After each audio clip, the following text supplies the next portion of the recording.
नमस्कार मित्रों, मेरे YouTube चैनल के इस कार्यक्रम को पसंद करने के लिए आपका बहुत बहुत शुक्रिया। आपने बड़ी तेजी से मेरे कार्यक्रम को सब्सक्राइब करना शुरू किया, लाइक करना शुरू किया। मैं इसके लिए आभारी हूँ। मैं इसके लिए भी आभारी हूँ कि मेरे कई मित्र मेरे इस कार्यक्रम की तकनीकी खामियों की ओर मेरा ध्यान दिला रहे हैं। मैं उनका तहे दिल से शुक्रगुजार हूँ। लेकिन मैं ये पूरा प्रोग्राम खुद ही बना रहा हूँ, खुद ही एडिट कर रहा हूँ और खुद ही अपलोड कर रहा हूँ। वीडियो एडिटिंग भी खुद ही कर रहा हूँ। इसलिए बहुत सी गलतियाँ, तकनीकी दिक्कतें इसमें आ सकती हैं, लेकिन मुझे भरोसा है कि आप इन सब चीज़ों को नज़रअंदाज करेंगे और उसके कंटेंट पर ध्यान देंगे। आज मैं जिस मुद्दे पर बात करने वाला हूँ वो है नेताओं के बोल वचन। जैसे जैसे 3 नवंबर की तारीख नज़दीक आती जा रही है, नेताओं के दिलों की धड़कनें बहुत ज़्यादा तेजी से बढ़ रही है। खास करके उन उम्मीदवारों की जो पहले भारतीय जनता पार्टी में आने के पहले कांग्रेस में थे और अब भारतीय जनता पार्टी के प्रत्याशी हैं। उन्हें लगता है कि अगर वे ये चुनाव हारे तो वे विधायकी से भी जाएंगे। उनमें से कई तो मंत्री हैं, 2 मंत्री तो पहले ही इस्तीफा दे चुके हैं, तो उनके लिए ये धक धुकी का समय बहुत बढ़ गया है। यही बेचैनी है कि उनके शब्दों में तल्खी आ गई है, व्यंग आ गया है, जोर आ गया है और षड्यंत्र की बू वे सूंघने लगे हैं। उन षड्यंत्रों से निपटने के लिए वे अपने स्तर पर तैयारी भी कर रहे हैं। नेताओं के बोल वचन में सबसे ज्यादा आक्रमण हो रहे हैं ज्योतिरादित्य सिंधिया पर और कमलनाथ पर, और इनकी तरफ से भी जवाब अब आने लगे हैं कि जिस तरह की बातें ज्योतिरादित्य सिंधिया अपनी चुनाव सभा में करते हैं, वैसी ही बातें मुख्यमंत्री शिवराज सिंह चौहान भी अपनी आम सभाओं में कर रहे हैं। दोनों का लक्ष्य एक ही है, दोनों का लक्ष्य कमलनाथ है, कमलनाथ की सरकार है, कमलनाथ की सरकार पर लगाए गए आरोप हैं। सबसे पहले बात करते हैं ज्योतिरादित्य सिंधिया पर लगे हुए आरोप प्रत्यारोप की और उनके जवाब की। ज्योतिरादित्य सिंधिया कहते हैं कि मेरी लड़ाई तो भ्रष्टाचार से है। जिस सरकार ने वल्लभ भवन को भ्रष्टाचार का अड्डा बना दिया था, मैंने जनता के हित में उस सरकार को सड़क पर लाकर खड़ा कर दिया, तो मैंने क्या गलत काम किया। देखिए क्या कहते हैं ज्योतिरादित्य सिंधिया। और आज भी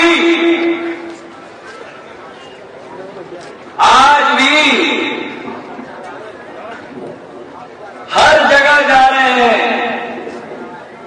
सेवा भाव के लिए नहीं, आपकी पीड़ा समझने के लिए नहीं, आपके दर्द का समाधान निकालने के लिए नहीं, जा रहे हैं जगह जगह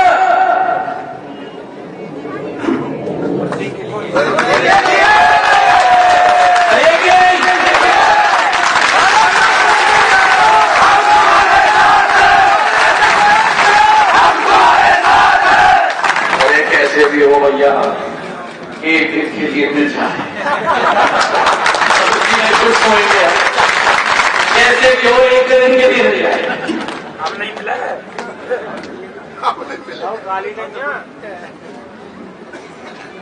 जिस सरकार ने पूरी में माता का मंदिर, आप और हम जाते हैं मत्था टेकने के लिए, आशीर्वाद लेने के लिए। देवी का आशीर्वाद रहे हमारे ऊपर। प्रजातंत्र में वल्लभ भवन है लोकतंत्र का मंदिर, और उस मंदिर को, वल्लभ भवन को कमलनाथ जी ने भ्रष्टाचार का अड्डा बना के छोड़ दिया। महाराज सिंधिया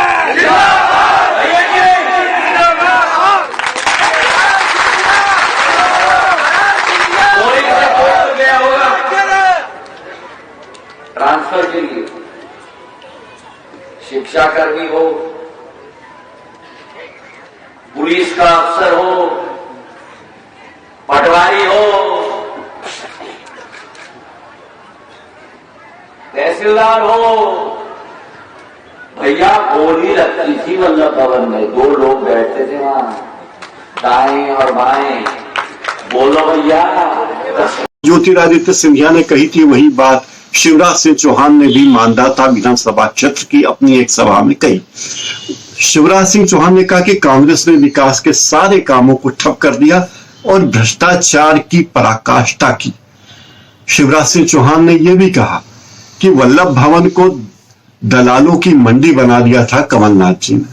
जनता की शिकायतें सुनने के लिए उनके पास समय नहीं था, लेकिन दलालों का स्वागत करते थे। देखिए क्या कहा शिवराज सिंह चौहान ने, एक एक शब्द पर, उसकी आक्रामकता पर और हमला करने की शैली पर गौर कीजिए। विकास के सारे काम ठप्प कर दिए, भ्रष्टाचार की पराकाष्ठा कर दी। नारायण पटेल से मिलने को टाइम नहीं था तुम्हारे पास, लेकिन कोई दलाल कंपनी वाला बड़ा आदमी आता था तो दिल के दरवाजे भी और वल्लभ भवन के द्वार भी खुल जाते थे। वल्लभ भवन को दलालों की मंडी बनाने का पाप किया है कमलनाथ, आपने पाप किया है। शिवराज सिंह चौहान ने यह भी कहा कि कर्ज माफी के सारे नाटक झूठे थे, हाथ कंगन को आसी किया, पढ़े लिखे को फांसी किया। एक कागज लहराया उन्होंने और ये कहा कि भाइयों और बहनों, कमलनाथ की झूठी कर्ज माफी का प्रमाण यह है आपके सामने। कमलनाथ की सरकार ने बैंकों को पैसा दिया नहीं और कर्ज माफी के सर्टिफिकेट बांट दिए। अब ऐसे में किसानों को कर्ज से मुक्ति कैसे मिलेगी, आप खुद ही सोच सकते हैं। ये झूठे सर्टिफिकेट बांटने वाले कमलनाथ अब बैंक वाले मेरे पास आ रहे हैं। मैं तो हैरत में रह गया। फिर मामा पैसा दो, मैं कहा के वो प्रमाण पत्र बांट गया कमलनाथ उसके।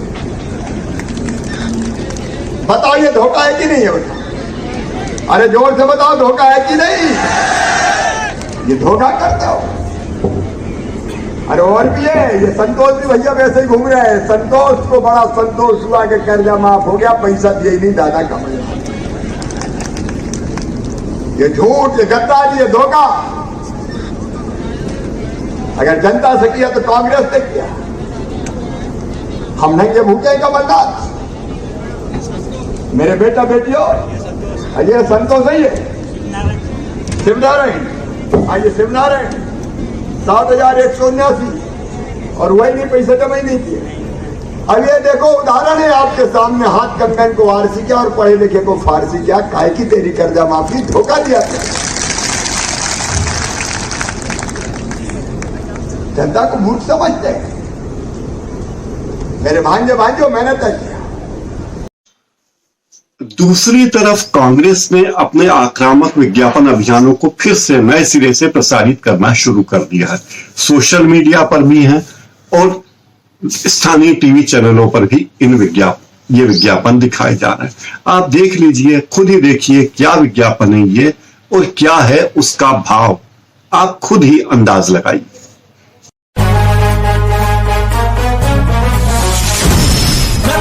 का छोड़ के साथ कांग्रेस का थामो हाथ, एमपी पुकारे दिल से,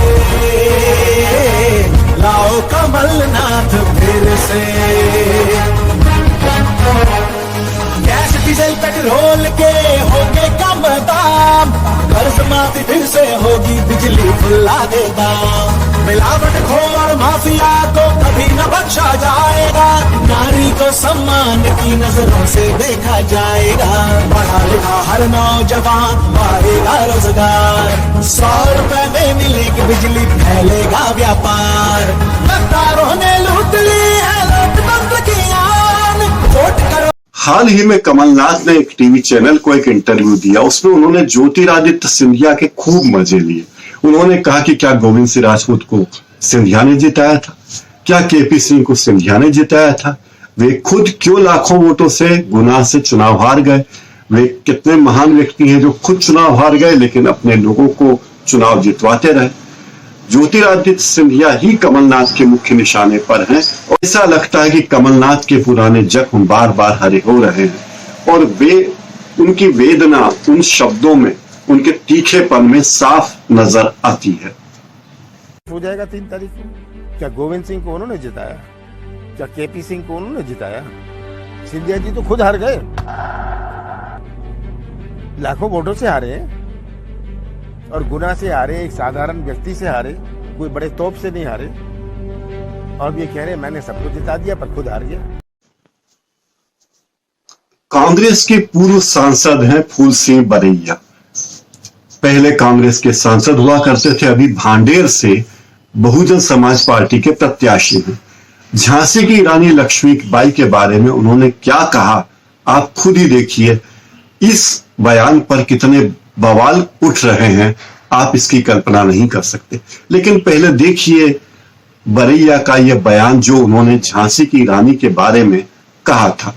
इस बयान से एक बार और साफ है कि ऐसा लगता है मान लो बरैया ने ज्योतिरादित्य सिंधिया के पूरे खानदान को क्लीन चिट दे दी और झांसी की रानी के बलिदान के लिए उन्हें खुद ही जवाबदार बताया। देखिए ये वीडियो।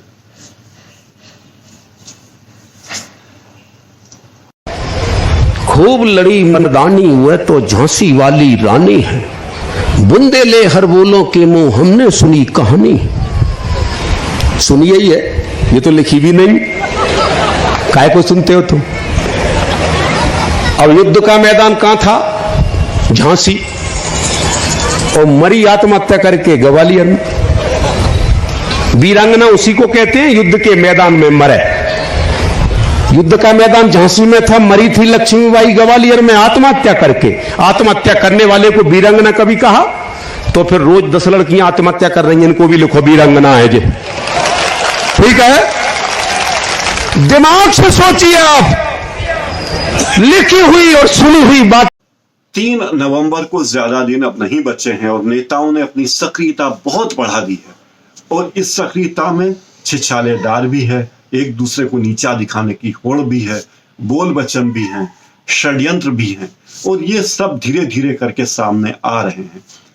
कांग्रेस से भारतीय जनता पार्टी में गए कई नेताओं ने अपने विश्वस्त सहयोगियों के ऊपर जासूसी करने वाले लोगों को भी लगा दिया है। उन्हें लगता है कि भारतीय जनता पार्टी के कई कार्यकर्ता उनका काम ईमानदारी से नहीं कर रहे हैं और कांग्रेस से भाजपा में आने वाले उन उम्मीदवारों को जितवाने के लिए पूरी मेहनत नहीं कर रहे हैं। उसकी चर्चा फिर कभी अगले एपिसोड में करूंगा, एक एक क्षेत्रवार करूंगा।